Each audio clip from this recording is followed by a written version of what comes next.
नमस्कार दोस्तों, sunrise CSC YouTube channel पर आप सभी का स्वागत है। आज की जो हमारी चर्चा है वो है हरियाणा गवर्नमेंट की न्यू स्कीम के बारे में।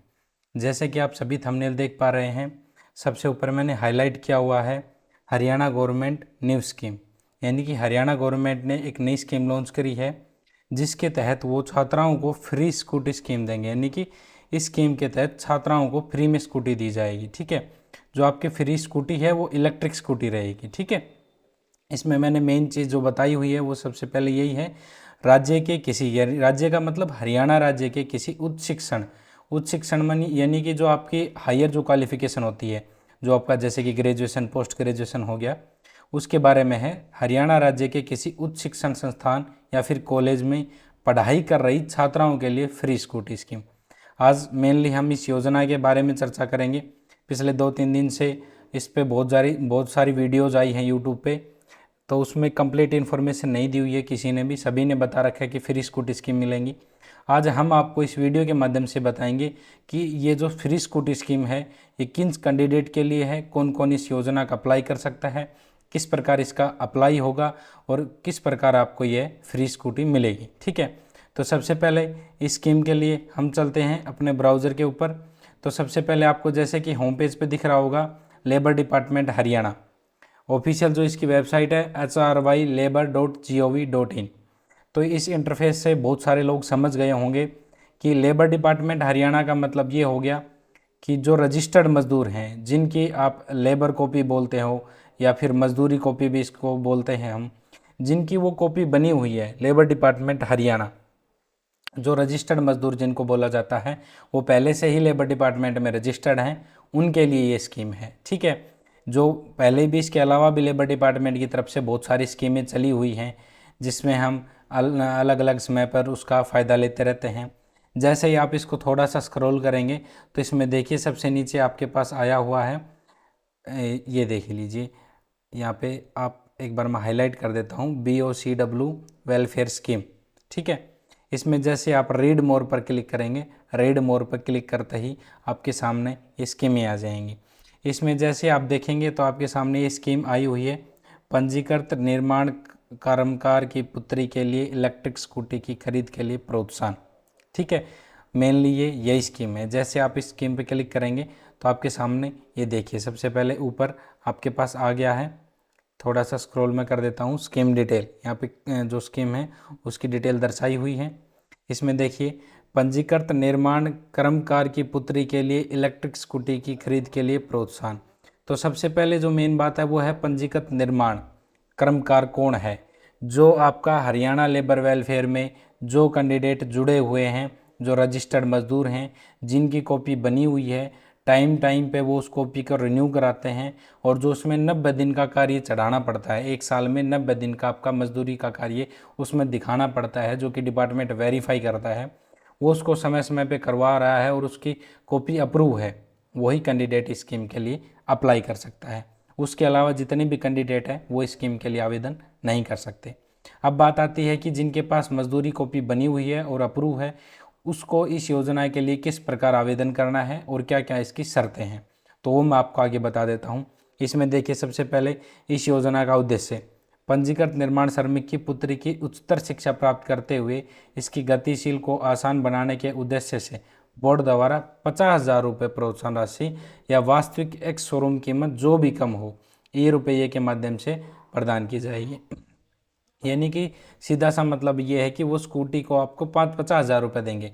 यदि आपकी स्कूटी की जो कीमत है वो मान लीजिए 50,000 से ज़्यादा है, 1 लाख है, 2 लाख है, जितनी भी कीमत हो, वो आपको या तो मैक्सिमम 50,000 रुपये देंगे, या फिर आपकी एक्स शोरूम जो कीमत है, एक्स शोरूम कीमत यानी कि मान लीजिए आपकी स्कूटी की एक्स शोरूम कीमत आपकी 30,000 रुपये है, तो उस केस में आपको 50,000 रुपये नहीं मिलेंगे, उस केस में आपको केवल 30,000 रुपये ही मिलेंगे।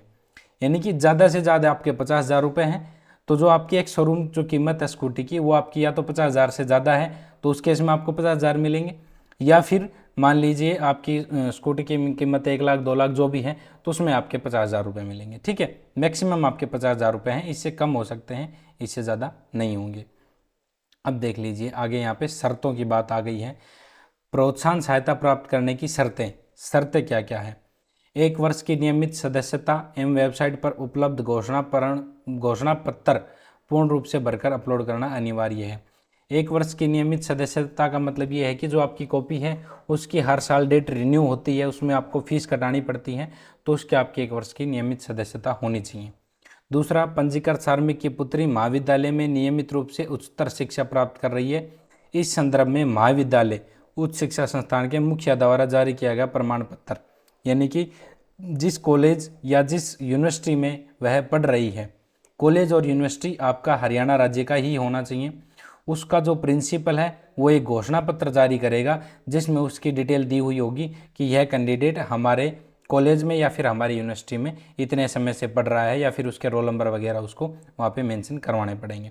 तीसरा जो पॉइंट हमारे पास आता है, केवल वही छात्रा जो हरियाणा राज्य के किसी उच्च शिक्षण संस्थान कॉलेज में पढ़ाई कर रही हो इस प्रोत्साहन सहायता की पात्र होगी। यानी कि मैंने जैसे आपको शुरुआत में ही बता दिया था कि यह केवल हरियाणा राज्य के लिए है और हरियाणा राज्य के ही किसी संस्थान में छात्रा पढ़ती हुई होनी चाहिए, मतलब पढ़ाई कर रही हो तो ही वो इसके लिए एलिजिबल है।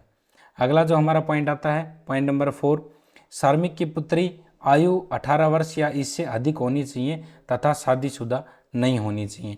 अब देखिए, इसमें यदि जो श्रमिक है जिसकी कॉपी बनी हुई है उसकी पुत्री है, उसकी उम्र 18 वर्ष से अधिक होनी चाहिए और उसकी शादी नहीं होनी चाहिए। यानी कि यदि उसकी शादी कर दी गई है तो वो, पहली बात तो ये है कि उसमें जो आपकी कॉपी होती है वो समय समय पर फैमिली आईडी से अपडेट होती रहती है। यदि शादी कर दी तो पहले फैमिली आईडी से आपने डिलीट करवा दिया होगा या उसको फिर ट्रांसफ़र कर दिया होगा, तो पहले से ही नहीं मिलेगी। यदि है तो भी आप उसके लिए एलिजिबल नहीं है, आपकी जो लड़की है वो शादीशुदा नहीं होनी चाहिए। ठीक है। पॉइंट नंबर 5 आता है, श्रमिक की पुत्री के पास 2 पहिया वाहन चलाने का वैध लाइसेंस होना चाहिए। ठीक है। तो इसमें पॉइंट नंबर 5 में जो श्रमिक की पुत्री जो ले रही है, यानी कि जिस नाम से आप अप्लाई करेंगे उसके पास ड्राइविंग लाइसेंस भी उसके पास होना चाहिए। ठीक है। अब आपका अगला पॉइंट आता है पॉइंट नंबर 6। पॉइंट नंबर 6 में श्रमिक के परिवार के किसी सदस्य के पास किसी सदस्य के नाम पहले से ईंधन से चलने वाला या इलेक्ट्रिक वाहन नहीं होना चाहिए। यानी कि जो परिवार में मान लीजिए 5 सदस्य हैं तो 5 सदस्य में से किसी के पास भी ना तो कोई इलेक्ट्रिक वाहन होना चाहिए, ना ही आपका ईंधन से चलने वाला, यानी कि आपका जो मोटरसाइकिल स्कूटी जो भी होती है जो पेट्रोल से चलती है वो भी आपके नाम नहीं होनी चाहिए, परिवार में किसी भी सदस्य के नाम। परिवार का मतलब यहाँ पे फैमिली आईडी है, फैमिली आईडी में वो चेक करेंगे। ठीक है। उसके बाद आपका जो नेक्स्ट पॉइंट आता है वो है, इस योजना के अधीन प्रोत्साहन सहायता एक परिवार में एक इलेक्ट्रिक स्कूटी की खरीद तक सीमित है। यानी कि एक परिवार में यदि मान लीजिए 2 बच्चियां हैं तो 2 को नहीं मिलेगी, केवल एक ही बच्ची इसके लिए एलिजिबल है। एक परिवार में केवल एक ही इलेक्ट्रिक स्कूटर की स्कीम का फ़ायदा यहाँ पे दिया जाएगा, एक से ज़्यादा कैंडिडेट इसका फ़ायदा नहीं ले सकते। अब आपका आता है पॉइंट नंबर 8, लाभ की अधिकतम सीमा 50,000 रुपये। वो मैंने आपको शुरुआत में बता दी थी, 50,000 रुपये आपको मिलेंगे ज़्यादा से ज़्यादा, उससे कम हो सकते हैं, चाहे आपकी स्कूटी की कीमत 1 लाख हो या उससे ज़्यादा हो, या फिर 50,000 रुपये। या तो अधिकतम कीमत 50,000 रुपये देंगे, यदि आपकी स्कूटी की कीमत 50,000 से कम है तो फिर आपको 50,000 रुपये से कम मिलेगी। ठीक है। आपका पॉइंट नंबर 9 आता है। 9 में देखिए, आवेदक इलेक्ट्रिक स्कूटर के खरीद का बिल प्रोत्साहन राशि प्राप्त करने से 1 महीने की अवधि तक ऑनलाइन अपलोड करेगा, अन्यथा भविष्य में। यानी कि इसका मतलब ये है, आपने मान लीजिए स्कूटी खरीद ली तो जो उसका बिल है, स्कूटी खरीदते समय आपको पेमेंट करनी पड़ेगी, फिर जो उसका बिल है वो आपको हरियाणा वेलफेयर ऑफिस की जो स्कीम आई हुई है, ये जो आप श्रमिक कॉपी या मजदूर कॉपी की जो स्कीम आप बोलते हैं, उस स्कीम में आपको अप्लाई करना पड़ेगा और वो बिल आपको वहाँ पे अपलोड करना पड़ेगा। लेकिन जो अप्लाई करने की अवधि है वो 1 महीने की, यानी कि जो आपका बिल बना है उसके 1 महीने के अंदर अंदर आपको इसको बिल अप्लाई करना पड़ेगा, तभी आप इसके लिए एलिजिबल हैं। अब उसके बाद पात्रता की बात हम कर लेते हैं। वो आपकी शर्तें थी, अब आपकी पात्रता है तो सेम सी है लगभग। मेंबरशिप यानी 1 साल की सदस्यता होनी चाहिए, एक बार आप इसको अप्लाई कर सकते हैं, सभी कैंडिडेट इसको अप्लाई कर सकते हैं, मृत्यु के बाद भी जारी। ठीक है, मृत्यु के बाद भी जारी हो गया। अब इसके बाद बेनिफिट वो मैंने आपको पहले बता दिया था, 50,000 रुपये आपको ज़्यादा से ज़्यादा मिलेंगे। उसके बाद प्रक्रिया में वापस इन्होंने वही बता दिया कि उच्चतर शिक्षा प्राप्त करनी चाहिए और उसकी एक्स-शोरूम कीमत या फिर 50,000 रुपये इसके मिलेंगे। अब डॉक्यूमेंट की बात आती है तो यहाँ पे देख लीजिए, इन्होंने डॉक्यूमेंट में बता रखा है, यहाँ पे अंडरटेकिंग होगी और यहाँ पे आपकी काम की पर्ची होगी। अंडरटेकिंग तो वो है जो स्कीम के लिए अंडरटेकिंग है, इसमें देख लीजिए आपके पास अंडरटेकिंग डाउनलोड होकर आ गई है। इसमें देखिए सबसे पहले घोषणा पत्र, श्रमिक की पुत्री हेतु इलेक्ट्रिक स्कूटी, यहाँ पे उनका एड्रेस वगैरह दिया हुआ, नामांकन, जो रोल नंबर वगैरह है वो सब यहाँ पे दिए हुए हैं। नीचे इसमें आवेदन के हस्ताक्षर, अंगूठे का निशान, मोबाइल नंबर और ये। उसके बाद जो आपको कॉलेज से जो डिक्लेरेशन तैयार करना है, ये आपकी कॉलेज की डिक्लेरेशन होगी। वो आपका जो प्रिंसिपल है कॉलेज का, वो इसमें डिटेल डालेगा और यहाँ पे प्रिंसिपल के साइन होंगे, उसके नाम, उसके मोबाइल नंबर, कार्यालय की मोहर, यहाँ पे स्थान दिनांक, यहाँ पे जो भी आपकी डिटेल है वो सब आपको यहाँ पे फिल करनी पड़ेगी। तो ये तो होगी आपकी जो अंडरटेकिंग है वो स्कीम के बारे में।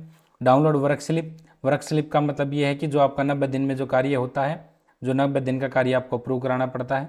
एक बार मैं इसको भी जूम करके दिखा देता हूँ। जिनकी कॉपी पहले से बनी हुई है उनको पहले से मालूम होगा। ये आपकी है निर्माण कामगार के रूप में किए गए कार्य के लिए प्रमाण पत्र। इसमें आपका एड्रेस हो गया, आपका नाम, फादर नेम, निवासी, कुल कितने दिन, 90 दिन आपका मैक्सिमम कार्य यहाँ पे होना चाहिए। निर्माण कार्यस्थल कहाँ आपने कार्य किया, कब शुरू किया, कब समाप्त किया, किसके पास किया, उसका नियोजक का, ठेकेदार का मोबाइल नंबर, जिस भी ठेकेदार के तहत आपने कार्य किया। ठीक है, नीचे स्क्रॉल करेंगे, प्रमाणकर्ता, यहाँ पे जो भी सेक्रेटरी या फिर सरपंच या फिर ठेकेदार जिससे भी आप मोहर लगवा रहे हैं, उसका नाम, पद, मोबाइल नंबर, स्थान, दिनांक। इसमें आप किस किस के मोहर लगवा सकते हैं वो भी यहाँ पे दिया हुआ है। इसमें जितने भी आपके ये जो भी आपका पद दिया हुआ है, ठेकेदार, ग्राम सेवक, जो भी है वो सब यहाँ पे मान्य है, उसके साइन यहाँ पे आपके होने चाहिए। ठीक है, तो ये आपकी कंप्लीट डिटेल हो गई है। जिनके पास मजदूरी की कॉपी है वो इस स्कीम का फ़ायदा ले सकते हैं। इसमें अभी मेरे पास किसी का डाटा अवेलेबल नहीं है। यदि आगे भविष्य में डाटा आता है तो मैं इस स्कीम के लिए कैसे आवेदन करना है वो आपको लाइव आवेदन भी करके दिखाऊंगा। यदि इस स्कीम के बारे में किसी का और कोई डाउट रहता है तो हमें नीचे जो स्क्रीन पे हमारा नंबर दिया हुआ है इस पर व्हाट्सएप मैसेज डाल सकता है या फिर कमेंट करके हमसे पूछ भी सकता है। फिलहाल आज के लिए इतना ही। धन्यवाद दोस्तों।